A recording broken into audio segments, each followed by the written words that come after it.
channel Kids Cloud. Please subscribe to this channel Kids Cloud. Unlike humans and animals, plants don't show distinct movements.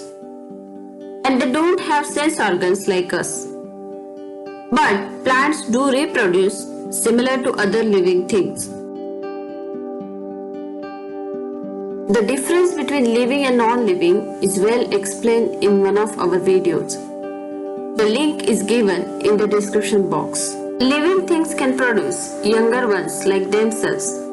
This process is called reproduction. Similar to them, plants can also reproduce.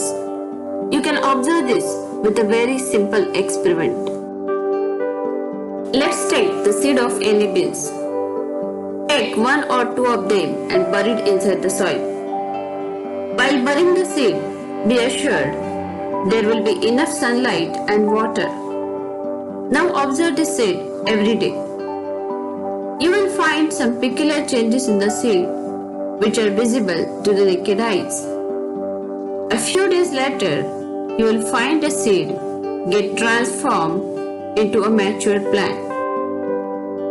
A process in which seed develops into a new plant under appropriate conditions of soil, water and light is called as seed germination. Let's study the stages of seed germination.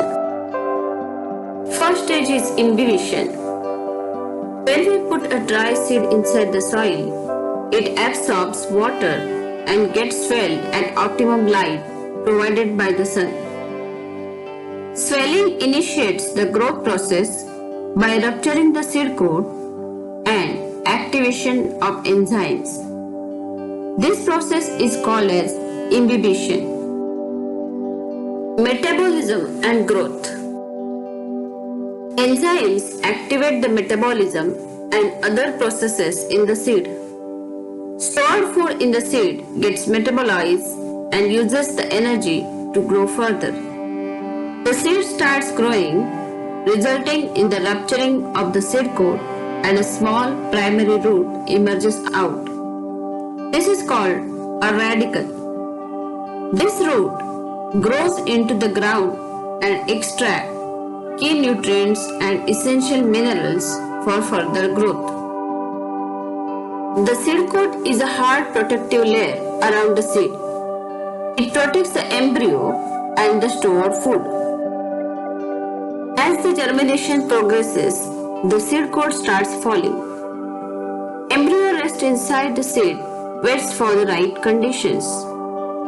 Once the optimum conditions of temperature and water reach, the shoot develops and moves upward towards the light. The other part, the radicle, develops small roots and starts going deep into the soil. We did this experiment with black-eye beans and observed the stages. As the days pass, the seed coat completely falls and cotyledons get emerged. It shows distinctly the growing shoot's first leaves. Radicle shows the development of small roots, which are trying to go deep inside the soil to make the plant firm. To observe this stage in our black-eye bean seed, we have slowly removed the plant from the pot without damaging the roots. You can see the cotyledons, first leaves, and the roots shown in the photograph. Within 2 days, you will see proper growth in the seedling. The shoot started growing upwards. Leaves are properly developed and cotyledons are still supporting the plants. Similar changes we have also seen in our black-eye bean plant.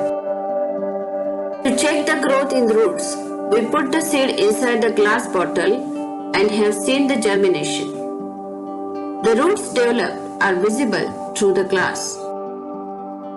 Finally, we can see the plant growing above the soil surface in the upward direction in search of the sunlight, while roots trying to make the plant firm deep in the soil.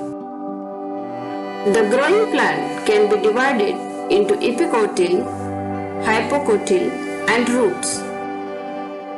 If you observe the cotyledons, you will find them shrank and about to finish their job. Once the plant is fully grown, cotyledon slowly falls from the plant.